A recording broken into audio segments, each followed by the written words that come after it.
दोस्तों आज हम बात करने वाले हैं जहां पर एक बार फिर से जियोपॉलिटिकल टेंशन की वजह से हमें फाइनेंशियल मार्केट्स के ऊपर प्रेशर बनता हुआ नजर आ सकता है। एंड अगर हम यहाँ पर वर्ल्ड अनसर्टेनिटी इंडेक्स को देखें जो कि 1992 के बाद अभी अपनी हाईएस्ट लेवल के ऊपर आ चुका है, इसका मतलब दुनिया के अंदर अनसर्टेनिटी अपने पीक के ऊपर है। एंड यहाँ पर Q4 2024 के बाद देखा जा सकता है कि हमें अनसर्टेनिटी के अंदर स्पाइक देखने मिला है। यानी जब से यूएस के अंदर डोनाल्ड ट्रंप ने इलेक्शन विन किया है तब से हमें यहाँ पर दुनिया के अंदर कुछ ना कुछ होता हुआ नजर आ रहा है।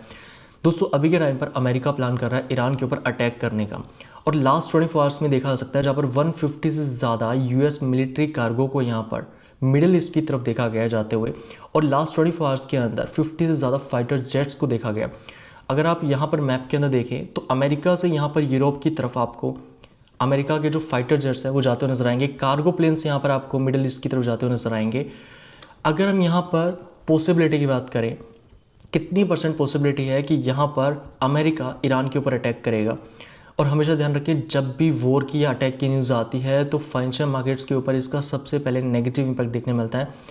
दोस्तों यहाँ पर अगर हम पॉली मार्केट के ऊपर देखें, दोस्तों यहाँ पर 15 मार्च जहाँ पर मार्केट में 55% की पॉसिबिलिटी है कि इस डेट तक यूएस ईरान के ऊपर अटैक कर देगा। 15 मार्च के पहले देखें तो मार्केट में 36% की पॉसिबिलिटी है जो कि किसी भी टाइम चेंज हो सकती है। अब यहाँ पर सवाल आता है कि क्यों अमेरिका ईरान के ऊपर अटैक करना चाहता है।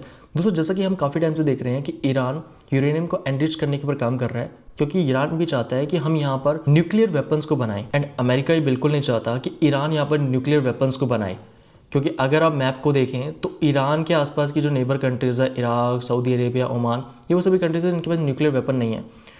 तो इस रीजन के अंदर मिडल ईस्ट के अंदर ईरान जो कि न्यूक्लियर वेपन्स को बनाना चाहता है, और इस रीजन के अंदर इजराइल ये वो कंट्री है जो कि ऑलरेडी यहाँ पर न्यूक्लियर वेपन्स को रखती है। तो अमेरिका को ये डर है कि ईरान अगर न्यूक्लियर वेपन को बना लेता है तो इस रीजन के अंदर जहां पर अमेरिका का इन्फ्लुएंस बना हुआ इजराइल के साथ, वो इन्फ्लुएंस ना रहकर ईरान यहां पर अपने रीजन के अंदर कंट्रोल ले सकता है।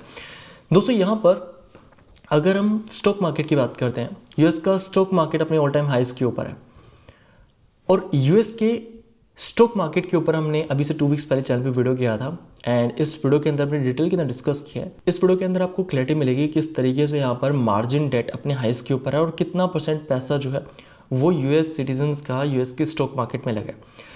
इस वीडियो का लिंक आपको डिस्क्रिप्शन में मिल जाएगा, और इसमें हमने डिस्कस किया था कि कौन सा वो पैरामीटर है जो कि हमें दिखाता है कि यूएस का स्टॉक मार्केट क्रैश होगा, और कौन सा वो पैरामीटर है जो कि हमें दिखाता है कि यूएस का स्टॉक मार्केट स्टिल यहाँ से हमें न्यू हाइस पर जाता हुआ नजर आ सकता है। दोस्तों वो पैरामीटर है यहाँ पर यूएस का इन्फ्लेशन। अगर आप देखें तो अभी के टाइम पर यूएस का जो इन्फ्लेशन है वो चल रहा है 2.4% के ऊपर। 2.4% यूएस का इन्फ्लेशन है जो कि यहाँ पर 2022 के बाद से हमें डिक्लाइन करता हुआ नजर आया। और अगर आप हिस्ट्री में देखें तो यूएस का स्टॉक मार्केट हमें उस टाइम पर क्रैश करता हुआ नजर आया है जब इन्फ्लेशन के अंदर हमें स्पाइक देखने मिला है। तो जब भी इन्फ्लेशन के अंदर स्पाइक मिला है यूएस का स्टॉक मार्केट क्रैश किया। लेकिन इस साइकिल में अभी तक यहाँ पर अगर हम देखें तो इन्फ्लेशन डिक्लाइन कर रही है। 2 बड़े पैरामीटर जिस वजह से यहाँ पर यूएस का स्टॉक मार्केट अपने ऑल टाइम हाइस के ऊपर है। पहला दोस्तों यहाँ पर इन्फ्लेशन जो कि यहाँ पर डिक्लाइन कर रही है, और दूसरा यहाँ पर है जो मार्केट के अंदर हमें वीकनेस देखने मिल रही है, जिस वजह से यहाँ पर फेड के ऊपर प्रेशर बनता है रेट कट करने को लेकर। अब यहाँ पर जब हम बात करते हैं वॉर को लेकर, जैसा कि यहाँ पर मार्केट के अंदर ये पॉसिबिलिटी बन रही है कि यूएस ईरान के ऊपर इजराइल के साथ मिलकर अटैक कर सकता है। तो अगर यूएस इजराइल मिलकर ईरान पर अटैक करते हैं तो इसका इम्पैक्ट हमें देखने मिलेगा यहाँ पर स्ट्रेट ऑफ होर्मुज के ऊपर, बिकॉज गाइज ये वो एरिया है जो कि ईरान के कंट्रोल में है। और यहाँ पर अगर आप देखें तो वेस्ट के अंदर आपको Bahrain, Qatar, Kuwait, Saudi Arabia, United Arab Emirates, ये वो सभी कंट्रीज़ है जहाँ पर दुनिया का 20% से ज़्यादा जो ऑयल है वो इसी रूट से होकर गुजरता है। तो अगर ये एरिया यहाँ पर ईरान कंट्रोल में ले लेता है, अगर किसी भी सिचुएशन के अंदर हमें वॉर की सिचुएशन बनती नज़र आती है तो ईरान सबसे पहले इसी स्ट्रेट ऑफ हॉर्मुज को बंद करेगा। और अगर ऐसा होता है तो इसका सबसे पहले इंपैक्ट हमें देखने मिलेगा नेचुरल गैस के ऊपर और ऑयल के प्राइस के ऊपर। बिकॉज जब भी यहाँ पर वॉर की सिचुएशन बनती है, चाहे हम यहाँ पर रशिया की बात करें, जब रशिया यूक्रेन के बीच में हमें वॉर की सिचुएशन देखने मिली तो यहाँ पर रशिया भी ऑयल का एक्सपोर्टर है, लेकिन सैंक्शन लगने की वजह से वहाँ पर वो ऑयल को एक्सपोर्ट नहीं कर पाते सभी कंट्रीज़ को। अब दोस्तों अगर यहाँ पर ईरान के पावर प्लांट्स के ऊपर अटैक होता है अमेरिका की तरफ से, तो यहाँ पर ईरान स्ट्रेट ऑफ हॉर्मुज को बंद करेगा, जिस वजह से यहाँ पर ऑयल के एंड नेचुरल गैस के प्राइस में हमें इंक्रीमेंट मिलेगा। और ध्यान रखें यूएस इकोनॉमी के अंदर जब हम इन्फ्लेशन की बात करते हैं तो इन्फ्लेशन के अंदर सबसे बड़ा रोल रहता है यहाँ पर नेचुरल गैस एंड ऑयल का। अगर ऑयल बढ़ता है तो हमें इन्फ्लेशन के अंदर इंक्रीमेंट मिल सकता है। अगर हम 2020-21 की बात करें तो जिस टाइम पर हमें वॉर की न्यूज़ देखने मिली थी रशिया यूक्रेन की, उसके बाद यहाँ पर हमें इन्फ्लेशन के अंदर इंक्रीमेंट मिला और ये वो टाइम था जहाँ पर स्टॉक मार्केट ने बॉटम लगाया था।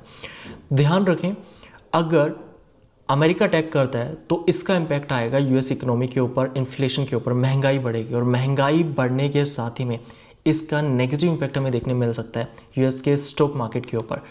दोस्तों, जिस वीडियो के बारे में हम बात करें, जिसका लिंक आपको डिस्क्रिप्शन मिलेगा, इस वीडियो के अंदर हमने यहाँ पर हर एक उस पैरामीटर को कवर किया है जहाँ पर मार्जिन डेट को हमने लेकर डिस्कस किया था कि किस तरीके से हम पता कर सकते हैं कि यूएस का स्टॉक मार्केट क्या यहाँ से क्रैश करने वाला है या स्टिल हमें यहाँ पर कॉन्टिन्यूशन देखने मिलेगा।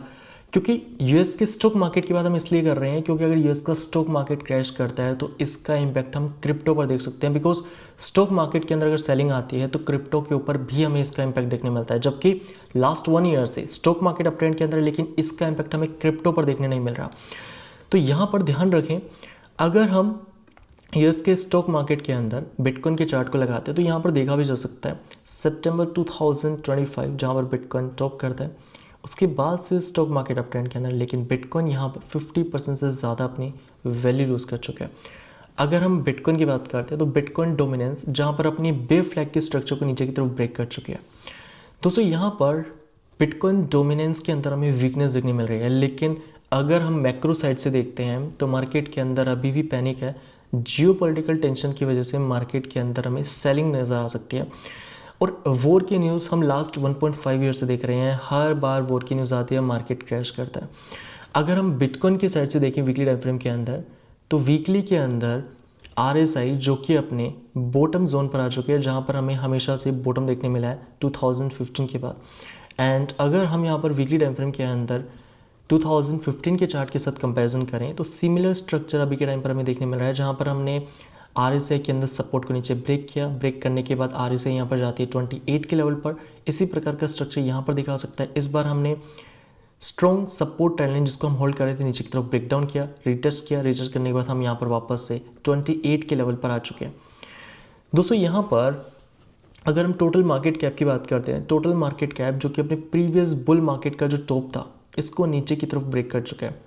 हमें पहले ऐसा देखने नहीं मिला है, जहाँ पर 2018 के अंदर जब हमने टॉप किया, टॉप करने के बाद मार्केट बॉटम करता है, बॉटम करने के बाद हमें टॉप मिलता है, टॉप करने के बाद जब मार्केट के अंदर हमें फिर से करेक्शन मिलता है, बे मार्केट आता है, तो जहाँ पर हमें सपोर्ट मिलता है ये प्रीवियस बुल मार्केट का टॉप रहता है। लेकिन अगर आप करंट साइकिल में देखें तो हमने प्रीवियस बुल मार्केट का जो रेजिस्टेंस था उस रेजिस्टेंस को यहाँ पर लास्ट ईयर सपोर्ट कंफर्म किया, लेकिन इस सपोर्ट के नीचे हम आ चुके हैं, जबकि लास्ट साइकिल के अंदर हमने टॉप के लेवल से यहाँ पर सपोर्ट कंफर्म किया था। एंड अगर अमेरिका एंड ईरान के बीच में हमें न्यूक्लियर टॉक्स को लेकर नेगोशिएशन देखने मिलता है तो ये मार्केट्स के लिए इंपॉर्टेंट है। लेकिन ट्रंप जब से पावर में आए हैं तब से मार्केट के अंदर अनसर्टेनिटी हमें देखने मिल रही है। तो यहाँ पर अगर अमेरिका अटैक करता है तो ईरान रिटेलिएट करने के लिए यूएस इकोनॉमी के अंदर डाउनफॉल लेकर आ सकता है, यूएस में रिसेशन लेकर आ सकता है। उसके पीछे के रीज़न को लेकर हम वीडियो में डिस्कस कर चुके हैं। बाकी दोस्तों, आपका क्या ओपिनियन है कमेंट करके जरूर बताएं। अगर आपको इस वीडियो से ज़रा से भी इन्फॉर्मेशन मिली है लाइक का बटन दबाना मत भूलें। बाकी मैं मिलता हूँ आपसे नेक्स्ट वीडियो में, तब तक के लिए जय हिंद, वंदे मातरम।